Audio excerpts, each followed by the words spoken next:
Thank you, Dharma sisters and brothers. Warm greetings, tashile. Very warm greetings as usual.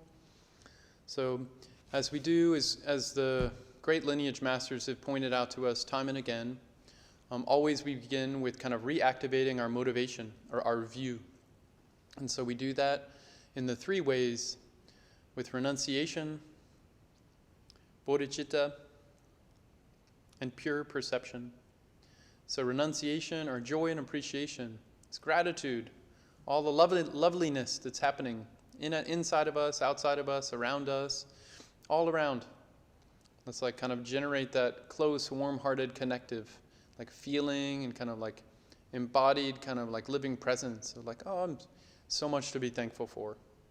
The living Dharma, living lineage masters, this health, my health, kind of ability to be aware, to like be together. So like bring up this gratitude. And then bodhicitta, the heart mind of enlightenment.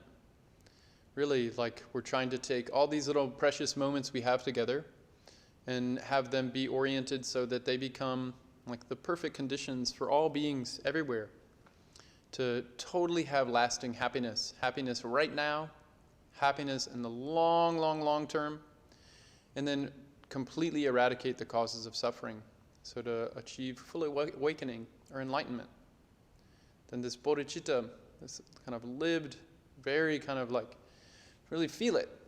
Feel the kind of warm-hearted connectiveness, like the connection, the like, really, may all beings be free of suffering.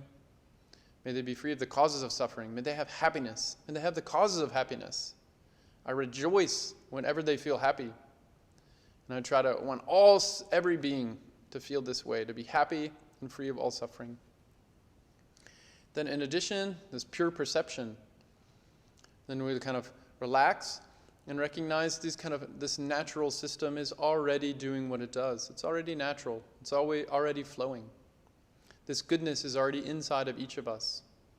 It's the very ways that we're kind of always connecting with each other, that we're like co-creating this reality together. It's all bodhicitta. It's all this Buddha nature. It's all this goodness inside of us, in between us, around us.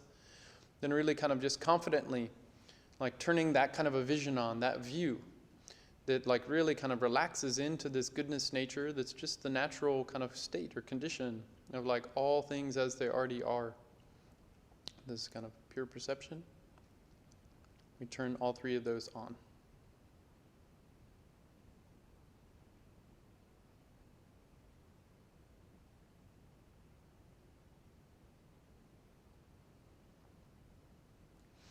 So the topic for today that I kind of just thought about is advice for younger Dharma practitioners.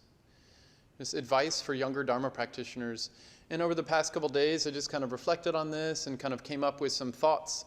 And so it's a bit of an unusual or not so ordinary kind of format for me. I just kind of wrote down like little bullet points, and I thought to go through and just kind of read them, like little kind of bite-sized things that have really been helpful for me, and they still are on the path. And it's just helpful for me. So if it's not helpful for you, it's fine, do like whatever helps, like use it. And so I just thought to like really quickly go through kind of a list of different like kind of things that have really helped me. And so in one way, this is like kind of like reflecting on like, what's been helpful for me, and then just to kind of share that. And then specifically for a little bit younger people, younger than me, and the people who are already kind of interested in Dharma, the teachings of the Buddha, or teachings of Guru Rinpoche. And so it's kind of, that's where this is orienting towards this time. So it's kind of a little more casual, and I'll read these points and then give very short kind of like quick reflections on them and just kind of go through and like see if anything lands for you, for me, like see what it opens up. And so this first, in no specific order, it's not a complete list, okay? So one thing is different things. Oh, and I'll share this list later in some kind of YouTube thing, or so you can see it. Don't have to worry about it if you're interested in getting the list later. Different things help different people. One size doesn't fit all. So that's just the point of like kind of, I need to find out what helps me. What actually helps me bring out my bodhicitta, bring my warm-hearted connection to others. Like, and turn my intelligence on, my creativity. Like, what does that? What is really helpful? So really kind of orient and emphasize like what actually helps me, and like then because it helps me, it doesn't necessarily help everyone. So to kind of hold it like a little lightly. But really, like, of all the things I can choose from, of all the places and people and interests, like to really put extra kind of emphasis on like, well, what is helpful for me to bring out this goodness? And then just because it helps me doesn't mean it helps other people. Like, different things help different people. A second point, these are just quick. Everyone has advice to give. Be discerning. We all have wisdom to share, actually. We all have different insights.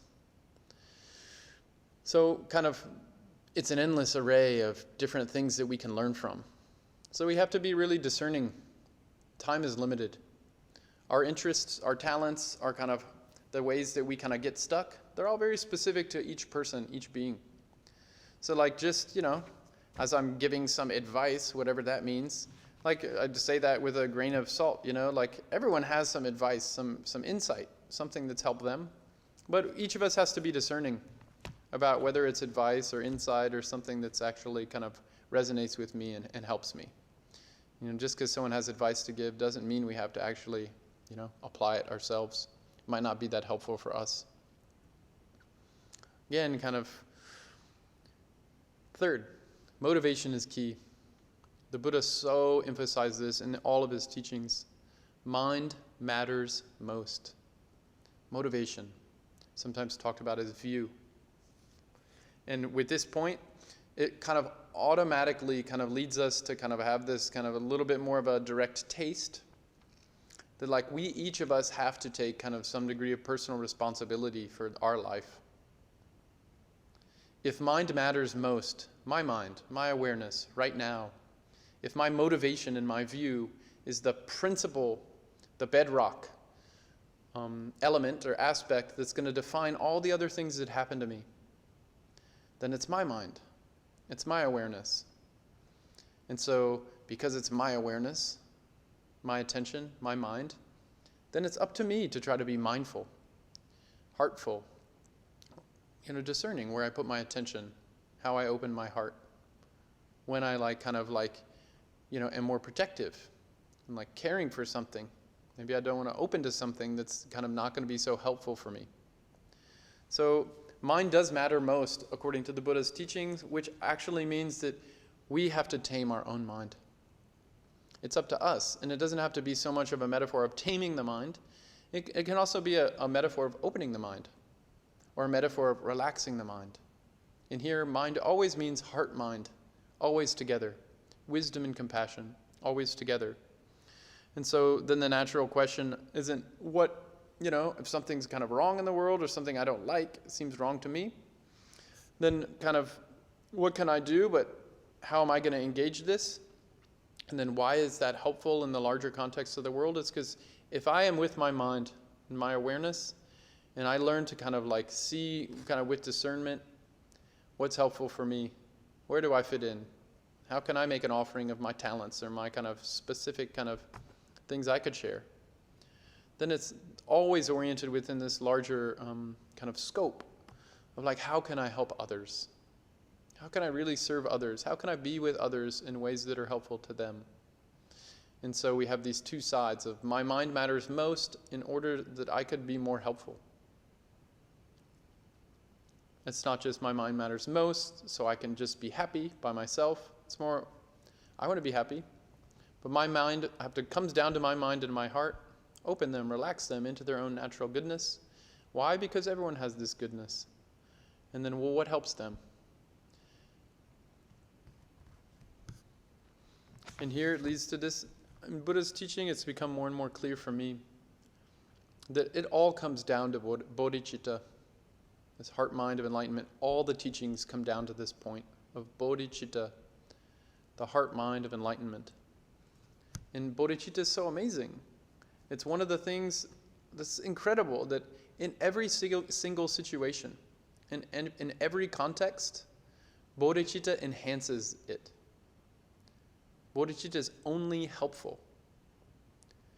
because bodhicitta is always shaped by the living world, by the living context. It always depends on what's happening around with how bodhicitta shows up.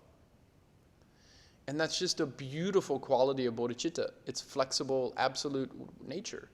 That bodhicitta is totally informed.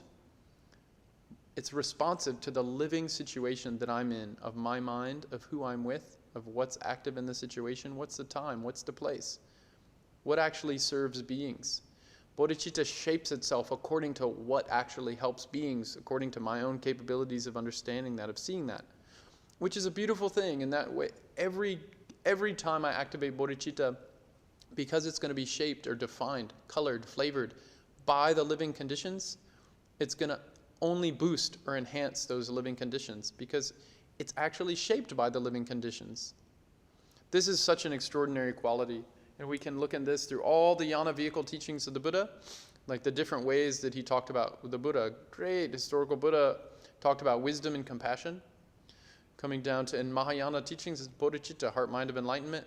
We can really look clearly through the vehicle teachings, all the different philosophical schools, and unpack and open bodhicitta further and further, deeper, wider, more vast, more profound. And it just keeps going. So at this point, it all comes down to bodhicitta.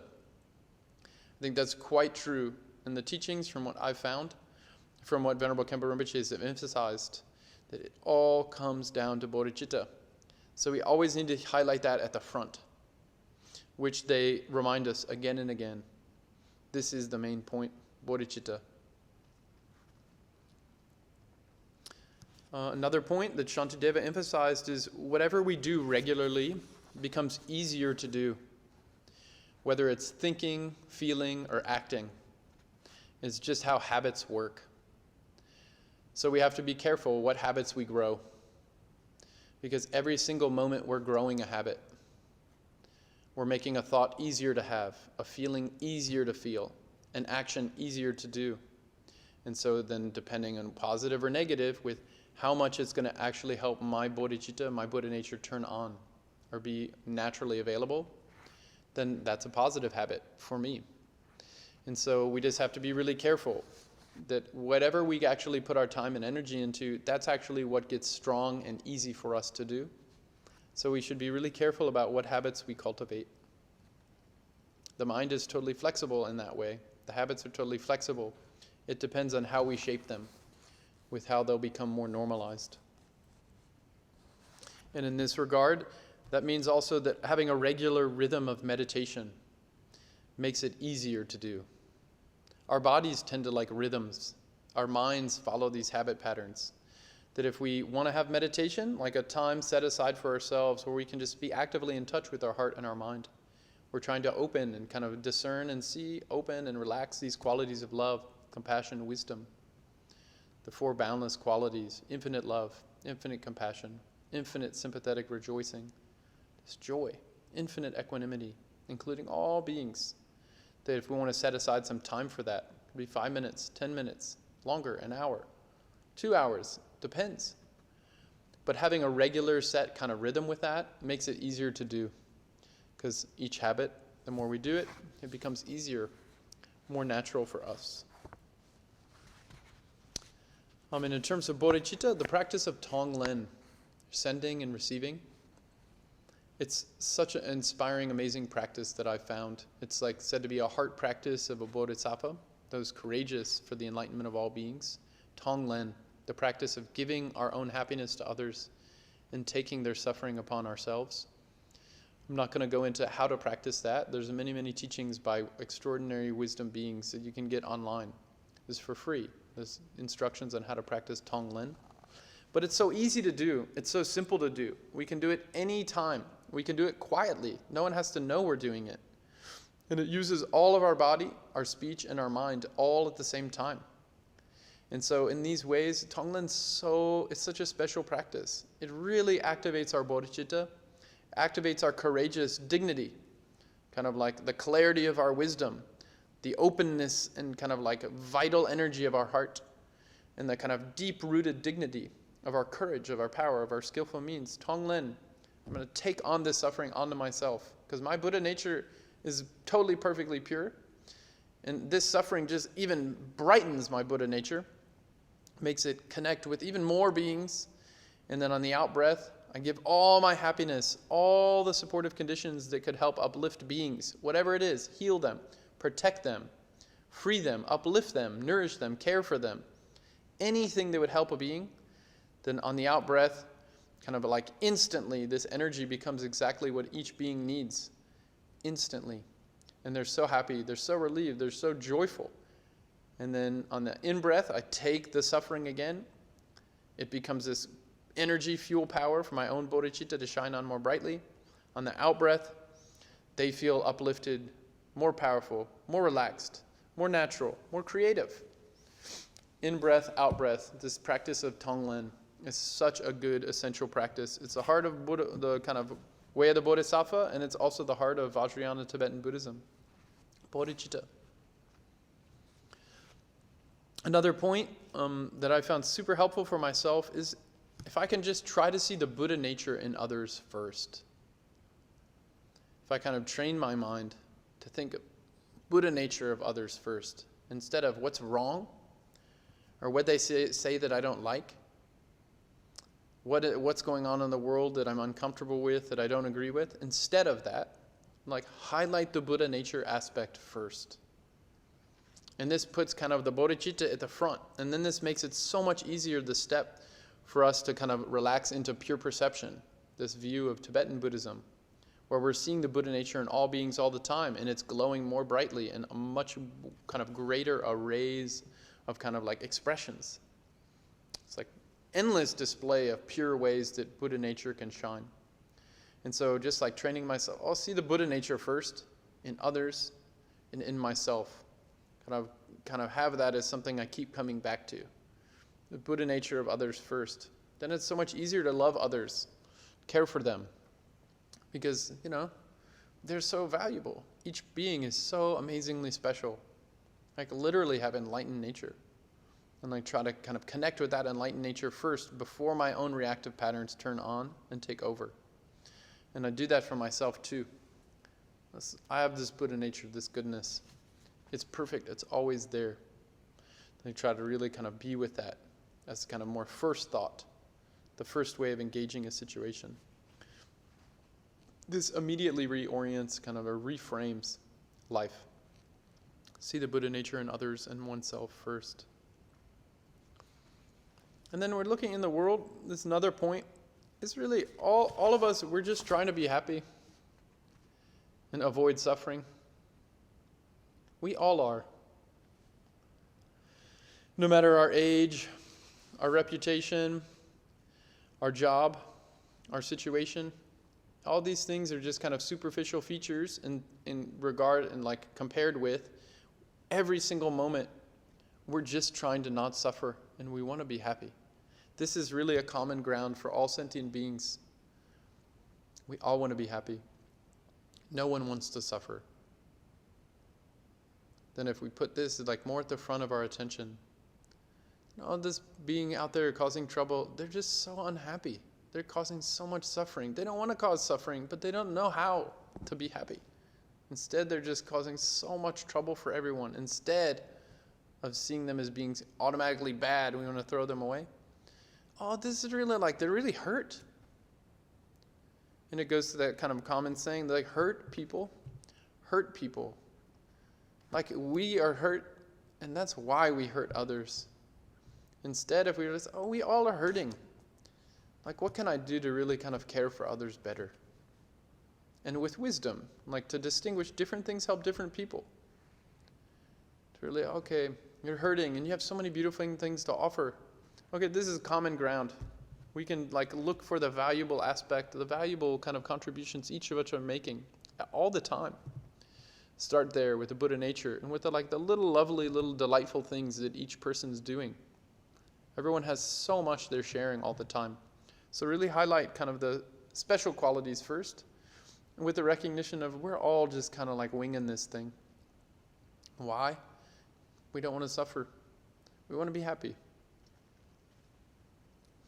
Venerable Khenpo Rinpoche has said at different times, teaching from the Buddha, poor people have poor people problems. Rich people have rich people problems. Single people have single people problems. Married people, partnered people, married people have married people problems. Like, it's just samsara like that. There's not a spot in samsara that's not suffering. Which isn't why to say that that's the end of the story. That's just the first noble truth the Buddha taught. There's suffering. Every situation is always fragile. Even if it's good for a bit, then it changes and kind of loses that kind of goodness it had. Things are constantly moving, interdependent. And so, like, to kind of like release that idea that there's some spot in samsara that's actually perfect. The Buddha said this is not true. Every spot in samsara, every time we have duality mind that unrealistically grasps onto kind of a moving flow, tries to freeze it and lock it in place, anytime we do that, this grasping mind, duality mind, always is going to be suffering. And so that's kind of like this bedrock understanding in Buddhism. We need to release the grasping. Khenpo Sawang Rinpoche said to me once, like straight, directly to me, the grass is always greener. Even if there's not a space in samsara that's perfect, we'll always think, well, maybe that place is better. This is also an endless game. Always going to be something better. Always going to be someone smarter. Always going to be something more lovely, more interesting. It's always going to be some better. Grass is always greener. And oftentimes, we're only highlighting part that we like of a situation we're not in, and we're not seeing the full picture of what it is. So the lived experience of something is quite different than like a little being with it for 5 minutes, you know. Being in an actual ongoing relationship is quite different than a honeymoon period of a relationship. They both have their place, but actually living in relationship with the world, with others, with ourselves is quite involved, and it's much more multifaceted, much more layered, much more lovely and well-rounded than just kind of seeing something at a distance. Oh, this is, maybe the grass is greener over there. Then oftentimes we can like kind of unintelligently give up all these amazingly good things we already have right in our lap, thinking that there's some better place over there that doesn't have any problems. The great master Vimalamitra once said a line in this Chetsaningtik. Vimalamitra said, "There will never be a time when everything is finished the way you want it. It is like pursuing a mirage for water."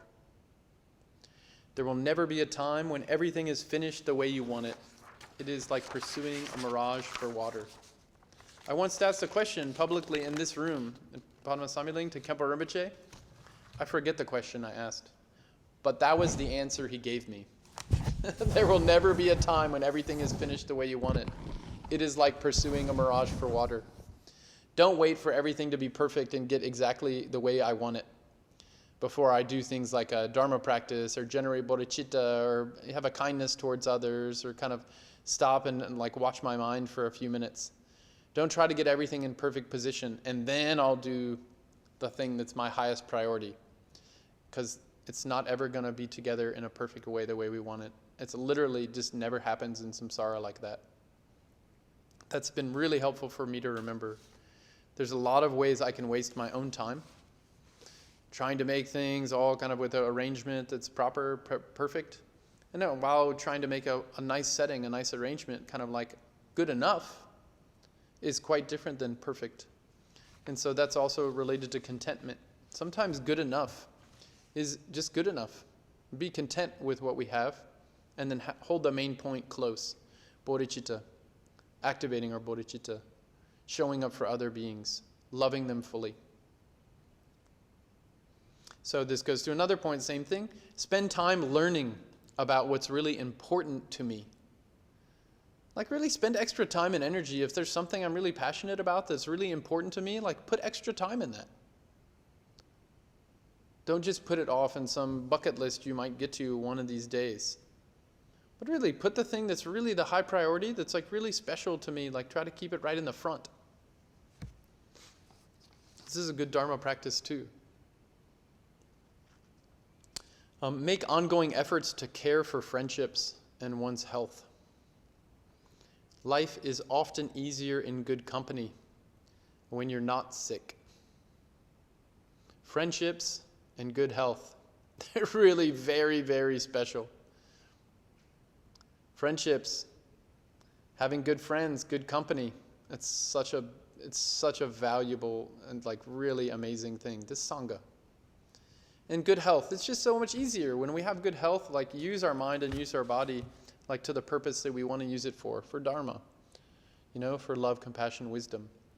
Use it while it's easier, when we're not sick. Kind of a related note, make an effort to show up at funerals. It makes a really big difference to everyone left behind. All the beings who are still alive. Funerals are one of those big, significant events in everyone's life, and in the lives of the person who's died, and the lives of those who are around them. Try to really make an effort. This makes a really big difference. I see this more and more as I grow a little older. Another point, celebrate others' happiness and their good qualities. Really just celebrate others. Like highlight the good qualities and just kind of love on them, Like there's just so much beauty in the world. Everyone has so many amazing qualities. Like really highlight those and celebrate them. Like let them know, It's really good. It helps, it kind of creates a positive feedback loop for people to be encouraged, for their talent. They feel seen. And you're seeing them. It's lovely to see others, like their goodness. And then the goodness kind of shines brighter. Another point, younger people, I think, are on the leading edge of evolution. Largely because they're just younger. They're not yet, for the most part, usually younger people with less time being alive. They just haven't been as set in their ways. They're not as locked into a certain worldview yet. And so as time kind of moves on and there's more things emerging, there's more kind of relationship in the universe, just because time and space, like there's more of a fullness happening, then the younger people haven't yet been set into a specific pattern. And so they're literally like kind of the result of what's current plus. And so there's a big opportunity there that as we're younger, not yet set in our views, not yet as set in certain habits, then we don't have to like do all the extra work of trying to undo bad habits or unbox certain views that aren't so helpful for us. Given like Mahayana view, we've been born countless times, endless. But in this life, in this fresher body, with this kind of how it works with this fresh body this time around, there's certain habits that haven't yet locked in as strongly when our body's younger. And so it's kind of in one way a little easier to take on kind of views that haven't yet been trained in us or entrained in us. At the same time, point about humility. Humility basically means we're just paying attention. Because each of us is always a part of a larger story. Many stories, actually. Humility just is like, wow, I'm really a part of, like I'm standing on the shoulders always. Like I'm depending on others always. I'm always kind of like enjoying the wealth of all the work and efforts and insights, innovations, like kind of the beauty and that things have like, that beings have kind of sustained and preserved for so long now. Humility is just seeing that clearly. Wow, and then naturally I'll be grateful. Look at all these things I get to enjoy. I didn't have to figure out. Just, oh wow, like take a kind of like a humble, grateful position. And this really just means I'm actually paying attention to cause, condition, and effect. It's not some, devout, virtuous kind of like way, like a certain religious thing. It just means I'm really paying attention to relationships.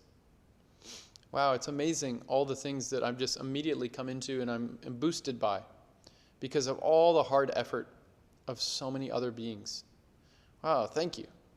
I mean, really, thank you so much. You don't have to reinvent every wheel. Be selective, save yourself some time. We don't have to do everything from scratch. So be discerning. Like, what do I want to use that, we have to, in the end, for Buddhists, see everything for ourselves. But some things we just can't. We don't have time. Do I need to see an atom for myself? Am I going to learn to actually test that myself? That takes a life. So some things we just have to, Be real clear. What do I really want to go really thoroughly see for myself? And what else am I going to have in good faith? We don't have to reinvent everything for ourselves. Some things, that's great. But everything is not really a realistic possibility. One point that sometimes can be hard to hear, but it's, I don't know, depends, it's very kind of like real too. No one automatically becomes an elder just by growing older or having grandkids. This is to the Buddhist point of wisdom and compassion have to be consciously cultivated and grown or opened into. Wisdom doesn't just, magically turn on for some beings and not for others. We actually have to consciously engage a practice or a process, a path of actually kind of opening into our wisdom and into our compassion. It doesn't just automatically happen as time happens.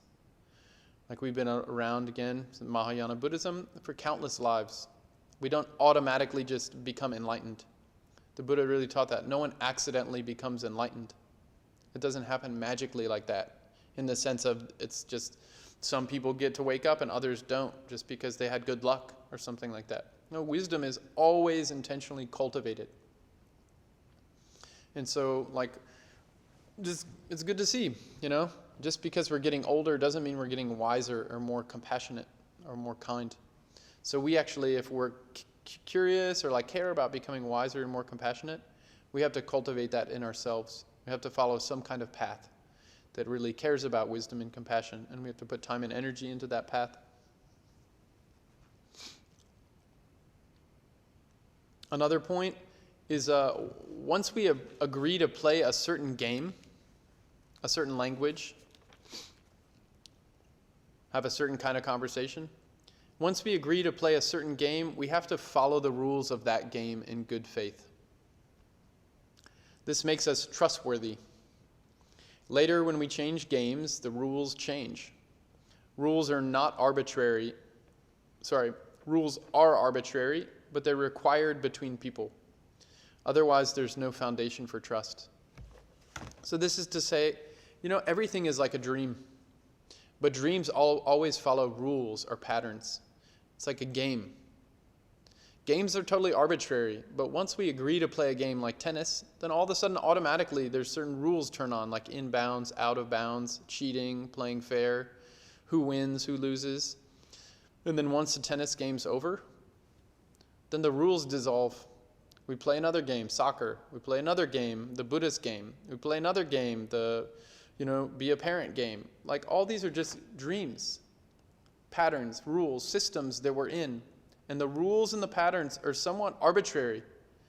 They can go this way or that way. But when we're playing a game with other people, when there's other people and we agree to the rules of that game, we can't change the rules mid-game. That's called bad faith, and people stop trusting us. In Buddhism, in terms of debate, you lose automatically if you change the rules mid-debate. You can't change the topic of the debate mid-debate. You can't say, let's talk about relative truth, and mid-debate you start using all this absolute kind of view.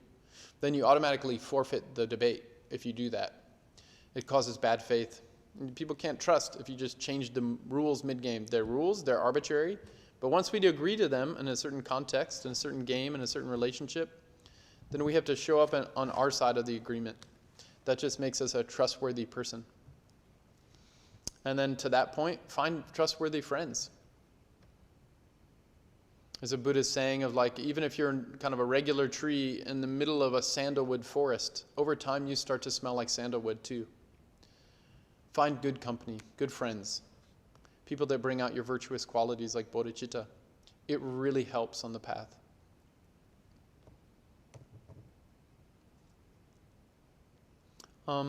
We all have habits. And habits, they're only bad or good in terms of how much they cover up our Buddha nature. A good habit is something that opens and reveals our Buddha nature. A bad habit is something that kind of closes our Buddha nature or covers it up. And different things do that for different people.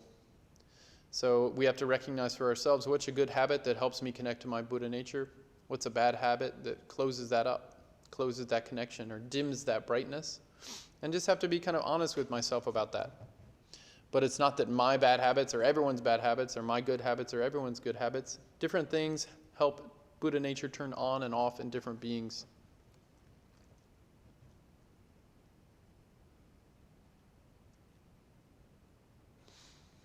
Kind of a little bit more of a philosophical sequence here is that everything is contextual, like a game or a dream.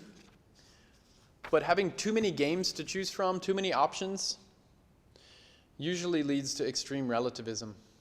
Like there's no truth. There's just endless options. There's endless rules. Call it sliding signifiers. There's just endless ways things can be. And while it's true that everything is context dependent, or everything's contextual, then the Bodhisattva view says that everything's contextual, but what is this context? What is this game I'm playing? What is this system I'm a part of? What is this lineage I'm a part of? What is this job that I'm in? The context defines a lot of the rules, or kind of like the ways that something is. And so that kind of lessens the infinite contextualism, which also means we need to be discerning about what context we put ourselves in, what relationships we want to be a part of, what jobs do we want to have. This all goes to the Eightfold Noble Path of the Buddha, to try to take a kind of extra kind of carefulness, or being full of care with how we use our body, our speech, and our mind. But it's not just that there's endless options. In Mahayana Buddhism specifically, than in Vajrayana Buddhism, they also recognize there is such a thing as absolute truth. There is an unchanging way that's not dependent on causes and conditions. And this is more related to how we poise our mind. Absolute Buddha nature, or absolute bodhichitta. It's not just endlessly sliding contexts. There is actually an unchanging awareness. That's called absolute truth in Buddhism. And then the next point in addition to that is absolute truth, or that aspect of absolute Buddha nature, or bodhicitta. It always shows up in a body, in a context, in a world, in relationality. And so that absolute truth always has a relative expression. It always relates to, it always is in touch with.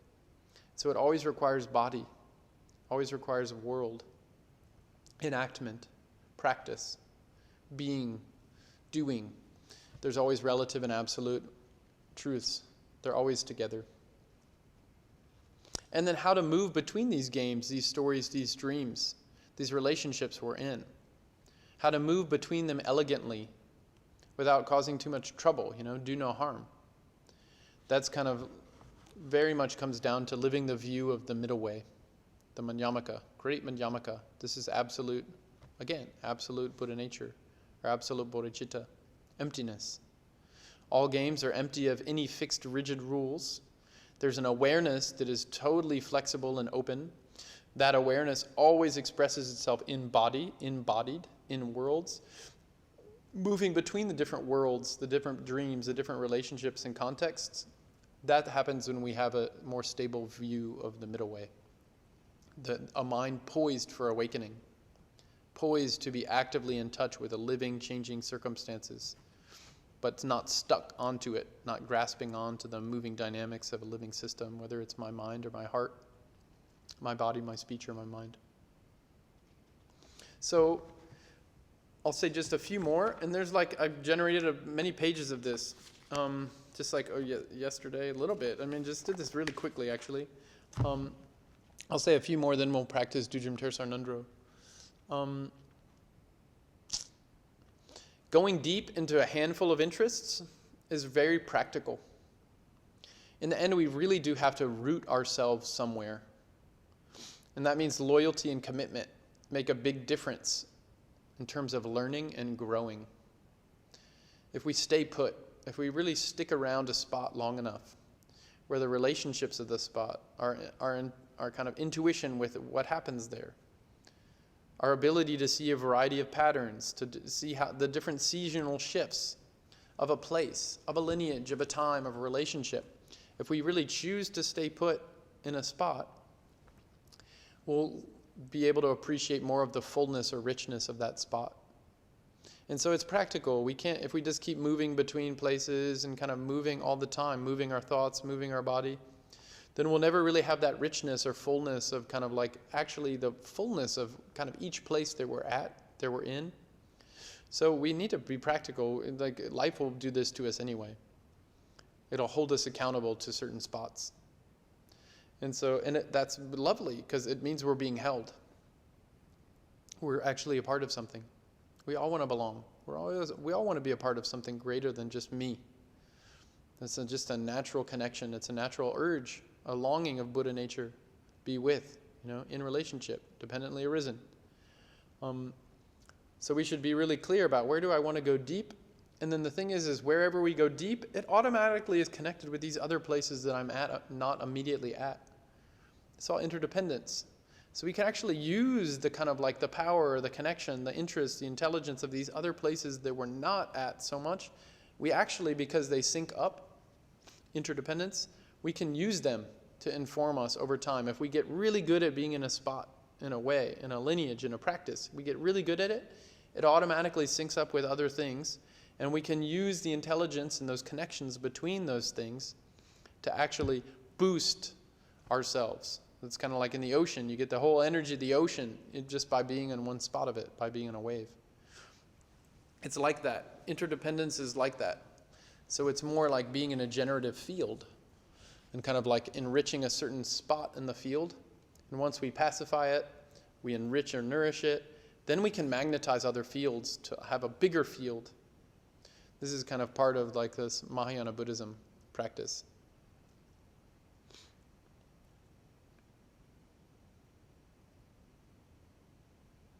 So, yeah, there's really so many points. I mean, I have many, many more points. But all in all, like kind of, we'll just go into the Dudjom Tersar practice, but kind of like advice for, younger Dharma practitioners, it really does all come down to bodhichitta. You have to see that for yourself. Look at it, see if it's true or not. And find reliable guides that will help you. And like become a reliable person who like is there, a trustworthy person. Like trustworthy, like that's, a reliable guide is going to like actually, it's like a student, like in an educational process, like be a good student and then like find a good teacher.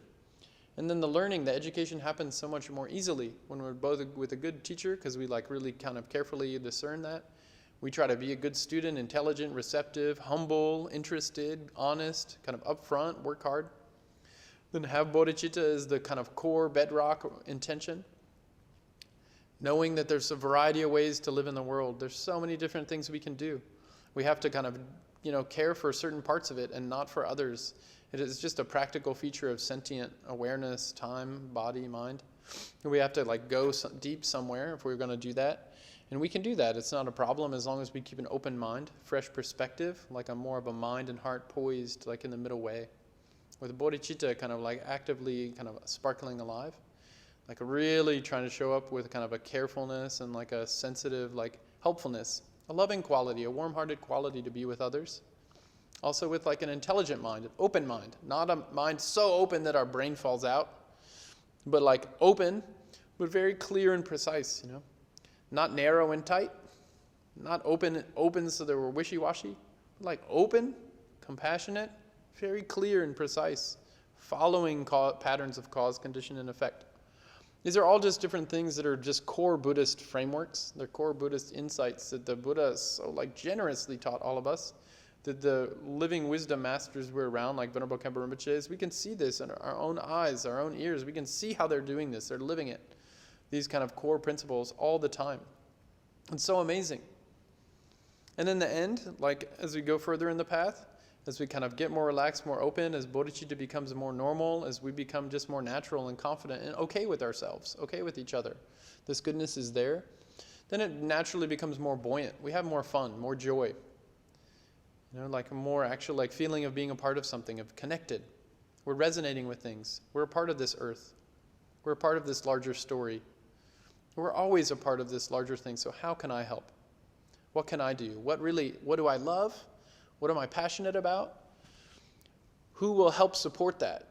What are others passionate about that? How can I support them? We're doing this together. It's kind of dream team. How can we make this a better dream for more dream beings? To get the dream result of freedom, full freedom, awakening. That's the kind of burning question for Bodhisattva. And in the end, there's no finish line. The dream doesn't end. just keeps going, helping beings. And they're all dreamlike beings. So we kind of lighten the kind of like tension around having to finish it. We lighten the tension around it being one fixed thing. We can kind of like let our energy kind of more flow. We see the power of each moment. There's so many worlds, there's so many beings in every moment. Every moment matters. It's always going to ripple throughout time and space forever. So like really high quality moments, love, compassion, wisdom. Do what we can. See when we're getting stuck. Try to kindly kind of relax that, forgive then ourselves, like, and also clearly kind of like have that kind of buoyancy of brightness of bodhichitta come out. And like start again. It's another moment. Reconnect to Dharma, reconnect to our goodness, reconnect to the goodness in others. So thank you, friends. It's always kind of lovely to just kind of reflect on the Dharma, and reflect on it with you. Definitely for my own mind, it's very helpful just to kind of be with the teachings for a little longer, and then in addition to practice them. So here we'll go into the Dudjom Tersar Ngondro practice revealed by His Holiness Dudjom Rinpoche. And we'll start with the prayer of calling the Lama from afar. So here we already recited 7-line prayer and lineage prayers, so we'll just recite 7-line prayer once, and then we'll go right into this calling the Lama from afar by His Holiness Dudjom Rinpoche. So thanks so much, very, very much, friends. Tashile, really appreciate. If you want to see these points all written out, I'll put it in the YouTube video at the bottom, and there's many more points I didn't get to, just the limit of time. So really, genuinely, thank you.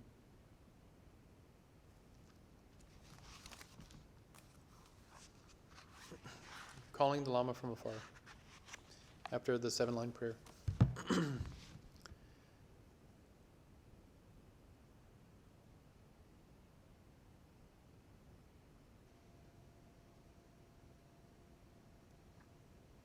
Thank you.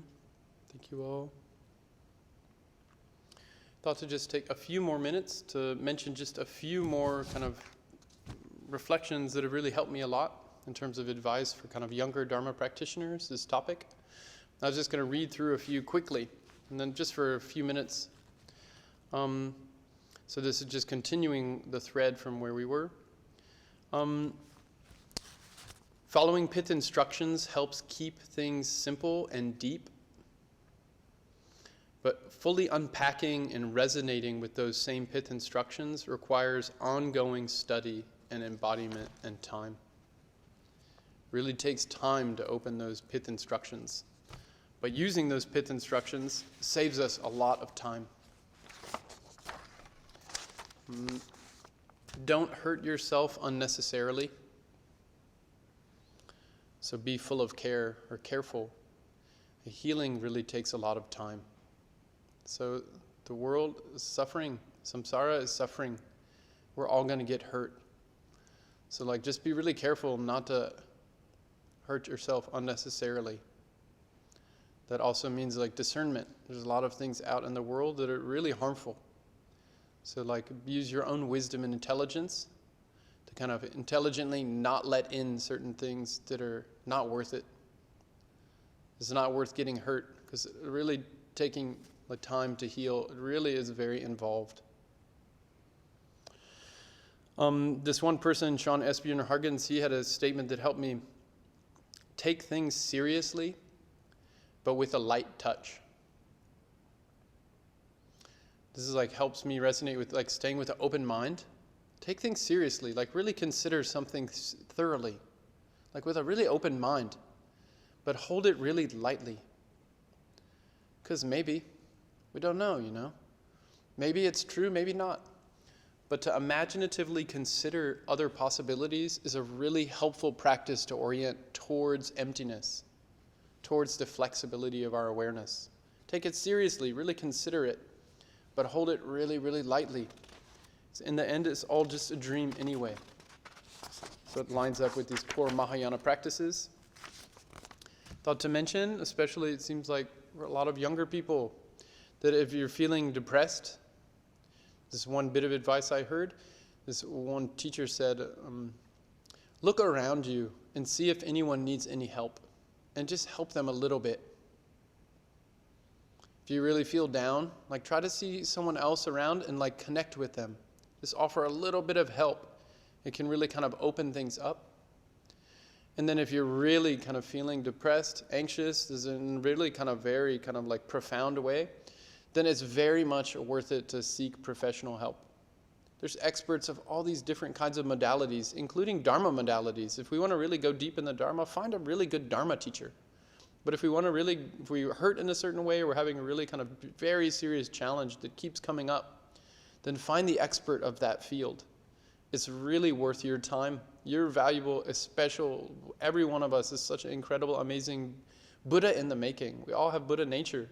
Really need to honor this. And if we can work with guidance of really qualified experts related to the specific thing we need help with, it's very much worth it. So kind of do yourself a favor and kind of care for your Buddha nature that way. A bit of advice Soksar Khyentse Rinpoche gave: spend some time every day just being quiet with yourself. And get to know your own heart and mind. Just have at least a little bit of quiet time just with yourself every day. And I recently heard from Joseph Goldstein. He quoted one of his first Dharma teachers, Munindraji. Said, if you want to understand your mind, sit down and observe it. If you want to understand your mind, sit down and observe it. It's so simple. It's so lovely. It's right here, our mind. Separate one. I've found people really love to connect with others about what they love, what they're interested in. So like ask them, what do you love? And then really listen and pay attention with a lot of curiosity. This is like a very easy way to kind of like get to know someone and to like really kind of be with them in a way that they're really kind of like passionately on fire, you know? Oh, what do you love? And then really listen and really have genuine interest on kind of what they share. This is like, we all want to connect, you know? And then another way we connect is really through suffering. Suffering is a big doorway to Dharma. It's a big doorway to connect with each other. We all suffer. So kind of another Joseph Goldstein quote said, use your suffering wisely. Suffering can really help you understand you're not alone. All these beings, all of us are suffering. I'm not the only one. You know? In this vulnerable spot of my suffering, something that hurts, it's something that's vulnerable and tender. It actually is the kind of gateway, the doorway into me connecting with others. Because I can't guard and defend that spot as easily. I have to be open to some kind of responsiveness from the world. This suffering is actually really a doorway to compassion. Caring for others, their suffering, and caring for ourselves, like kind of our own dependence, you know, our own like the ability that we're vulnerable, that we depend on this world. That's a big, powerful spot, actually. And then it's just a couple more. We can't change something we're not aware of. It's very difficult to change anything if we don't know it's there. And so one of the practical things that all meditative traditions do is they have a function of metacognition. Instead of, for example, thinking, I am anger, think, no, I am aware of anger. So anger is not me. I am aware of my thinking. The thinking's not me. If we're aware of this kind of part that before we thought it was me, then we're just aware of it, like, oh, experience of anger. It's called metacognition. All of a sudden we're aware of our anger. We're aware of our thought, and then our space and our perspective is bigger. This is the general function of almost every single meditation, called metacognition. And gradually we expand this and open this further and further to include more and more objects, which means more and more relationality, more and more cause, condition, and effect. And then a final thing, especially for the younger ones, no one really knows what the world's going to be like in 20 years. Like the bedrock basics are going to be the same. Four Noble Truths, the basics are going to be the same. But in terms of a lot of the outer kind of more superficial features of what will be kind of trending, what will be a good job to have, like really like unusual period of time, people really don't know 20 years out at this point. It's going to be very hard to predict this now. Thus, having a flexible ability to be kind of adaptive, to be intelligent in a variety of situations, that becomes a very helpful skill. learn how to be flexible, learn how to be broad and general and also really deep. Learn how to be like kind of very attentive, but very fluid, very general, very specialized. So this both and thinking. So that's called a polarity. Optimize both sides of a polarity, relative and absolute truth. For example, then this is kind of makes us very adaptive as things change. And then just the final thing is always dedicate the merit. Any good thing you do, it can be right after you do it, dedicate the merit for the benefit of all beings, or it could be a long time after you do it and you forgot to. You could dedicate the merit of all my past lives, like any good thing I ever did. I dedicate that merit so that all beings are free right now. Or you can dedicate the merit of other Buddhas in the past, present, and future, and all the peacemakers in the past, present, and future. That was a great, extraordinary lines word teaching of the Buddha, to dedicate the merit for the benefit of all beings, be free of suffering, and have happiness in the causes of happiness. So thank you, friends. Tashile. Thank you.